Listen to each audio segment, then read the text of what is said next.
اعوذ باللہ من الشیطان الرجیم، بسم اللہ الرحمن الرحیم۔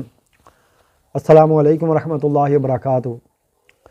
سورہ مائدہ کا 7واں رکوع 7 ہی آیات پر مشتمل ہے، اور اس میں بہت ہی سخت تہدید، تنبیہ اور دھمکی کا انداز ہے ان لوگوں کے لیے، اس قوم کے لیے جو اللہ کے احکام اور اپنے نبیوں کی شریعت سے منہ موڑتے ہیں۔ تو ان آیات کا سرسری جائزہ لیتے ہیں۔ آیت 44 میں اللہ تعالیٰ ارشاد فرما رہے ہیں کہ ہم نے تورات نازل کی جس میں نور بھی تھا، حکمت بھی تھی، اور جو انبیاء کرام تھے وہ تمام کے تمام اللہ کے فرما بردار تھے، اور وہ اور ان کے احبار و رہبان یعنی درویش اور علماء لوگ یہودیوں کے لیے اس کتاب میں سے فیصلے کرتے تھے۔ پھر آیت 45 میں کچھ سزاؤں کا ذکر ہے، کان کے بدلے کان، ناک کے بدلے ناک، جان کے بدلے جان، اور قصاص کا بھی ذکر آیا ہے۔ پھر اس سے آگے والی آیت 46 میں حضرت عیسیٰ علیہ السلام کا ذکر ہے کہ انہیں انجیل عطا کی گئی جس میں کہ نور بھی تھا، ہدایت بھی تھی، اور ان کا بھی مقصد وہی تھا۔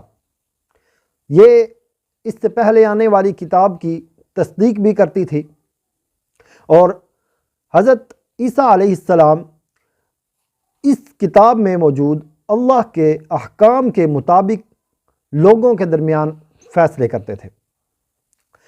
پھر آیت 47 میں اہل انجیل کو حکم ہو رہا ہے کہ اے انجیل والوں، انجیل کے ماننے والوں، جو بھی تمہیں حکم ہوگا اپنے معاملات کے بارے میں، اپنے معاملات میں فیصلوں کے بارے میں، تو اس کے مطابق فیصلے کرو۔ یہاں آیت 44 کو دیکھ لیجئے، 45 کو دیکھ لیجئے اور 47 کو دیکھ لیجئے۔ ان کا جو اختتام ہے وہ کچھ ان الفاظ سے ہو رہا ہے: وَمَن لَّمْ يَحْكُم بِمَا أَنزَلَ اللَّهُ فَأُولَٰئِكَ هُمُ الْكَافِرُونَ وَمَن لَّمْ يَحْكُم بِمَا أَنزَلَ اللَّهُ فَأُولَٰئِكَ هُمُ الظَّالِمُونَ وَمَن لَّمْ يَحْكُم بِمَا أَنزَلَ اللَّهُ فَأُولَٰئِكَ هُمُ الْفَاسِقُونَ۔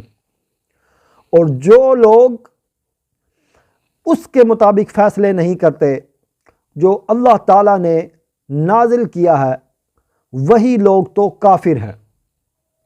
یعنی جو احکامات، جو فیصلے تورات میں آئے، جو انجیل میں آئے، جو اپنے معاملات کے، اپنے زندگی کے معاملات کے فیصلے ان احکامات کے مطابق نہیں کرتے، وہی لوگ تو کافر ہیں۔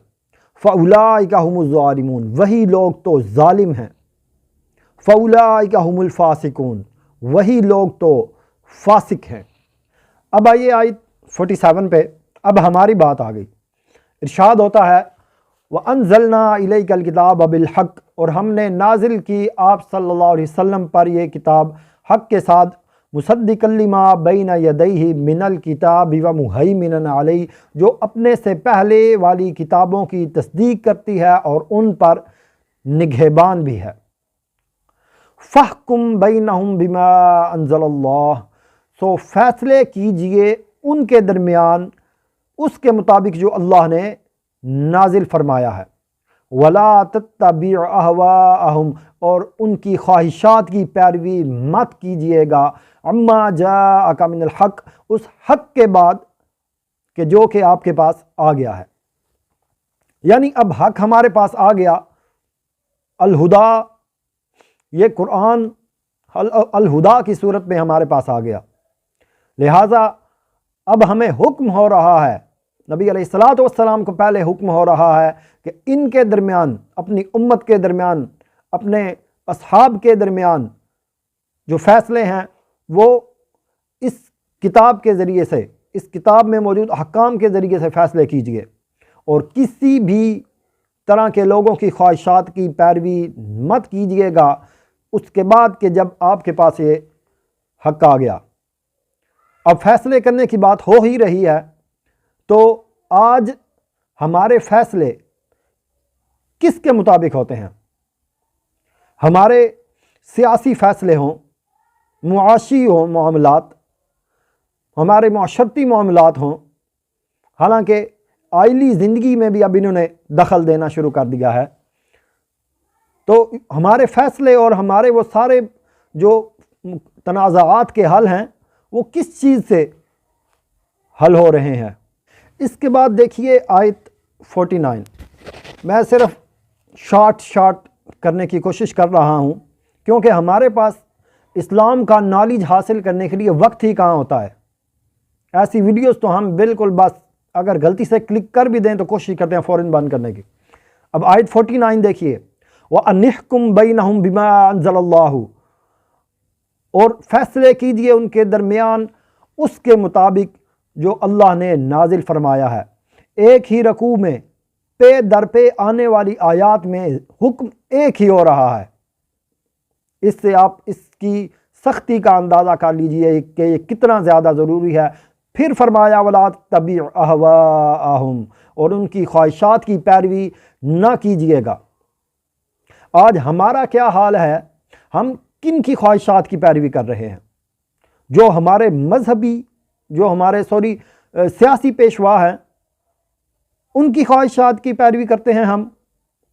ان کا جو جی چاہتا ہے وہ قانون بناتے ہیں، جو جی چاہتا ہے وہ فیصلے کرتے ہیں، حرام کو حلال، حلال کو حرام قرار دیتے ہیں، اور ہم بحیثیت قوم پابند ہیں ان کے فیصلوں کی۔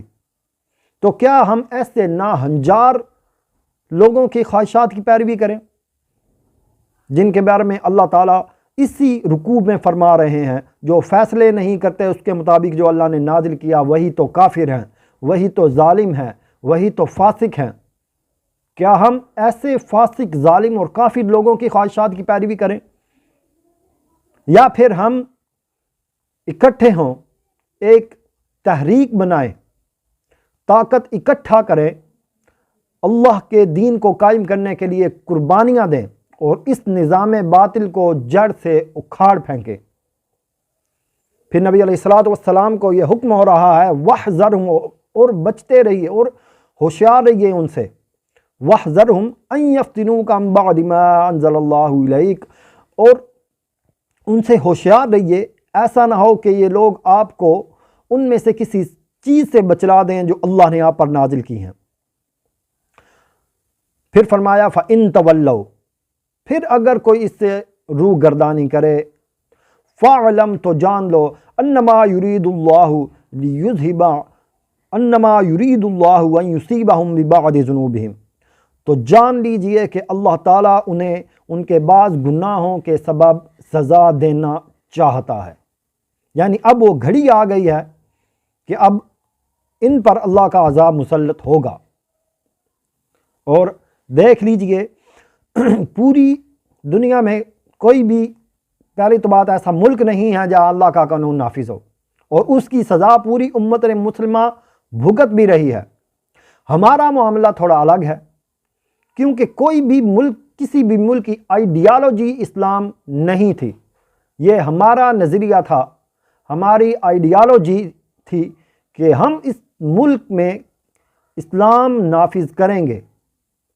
اور پچھلے 46 ایئرز، 76 سال کوئی کم وقت عرصہ نہیں ہوتا، اللہ تعالیٰ سے ہم بغاوت کر رہے ہیں، اللہ تعالیٰ کے باغی بنے ہوئے ہیں۔ اور جب اللہ نے فیصلہ کر لیا کہ اللہ ان کے بعض گناہوں کے سبب عذاب دینا چاہتا ہے تو کون روک سکتا ہے؟ وہ قادر و مطلق ہے، ان اللہ علی کل شیء قدیر ہے۔ پھر آیت 40 دیکھیے، آفا حکم الجاہلیت یبغون، کیا یہ جہلیت کا فیصلہ چاہتے ہیں؟ یہ جہلیت کا دور نبی علیہ الصلوۃ والسلام سے قبل کا دور تھا، پر اب حق آ گیا، نور آ گیا، اب جاہلیت ختم. اب بھی کوئی اگر اپنے باپ دادا اپنے رسم و رواج کے فیصلے کے مطابق فیصلے کروانا چاہے گا، یہ اس کی بہت بڑی بدبختی ہوگی. یہاں ہندوستان میں انگریز کی عدالت میں کھڑے ہو کر مسلمان زمیندار کہتا تھا کہ ہمیں شریعت کا فیصلہ نہیں چاہیے، نعوذ باللہ، ہمیں ہمارے درمیان فیصلہ کیجیے ہمارے رسم و رواج کے مطابق. کیا حال ہوگا ان لوگوں کا جو ایسے شریعت سے منہ موڑتے ہیں. اللہ تعالیٰ فرماتا ہے وَمَنْ أَحْسَنُ مِنَ اللَّهِ قَوْمًا لِيُوقِنُونَ، اور اللہ سے بہتر فیصلہ کس کا ہے؟ اس قوم کے لیے جو یقین رکھتی ہے. ظاہر ہے جنہیں یقین ہوگا کہ ہمارا مالک، ہمارا کرتا دھرتا، ہمارا سب کچھ لینے والا دینے والا اللہ ہے، جب انہیں اس بات کا یقین ہو جائے گا پھر وہ جاہلیت کی طرف نہیں جائیں گے، پھر وہ اللہ کے دین کی طرف آئیں گے، اللہ کی کتاب کی طرف آئیں گے. پھر وہ اپنے لیے وہ فیصلے چنیں گے، وہ فیصلے پسند کریں گے جو کہ اللہ تعالیٰ نے ان کے لیے اس کتاب میں نازل کر دیے ہیں. تو میری آپ سب سے یہی گزارش ہے کہ دین اسلام کو سمجھنے کی کوشش کیجیے. دین کیا چیز ہے یہ جاننے کی کوشش کیجیے. سوئے مت رہیے، اپنی آنکھیں کھولیے. اللہ تعالی ہم سب کو اس پر عمل کرنے کی توفیق عطا فرمائے. وما علینا الا البلاغ المبین.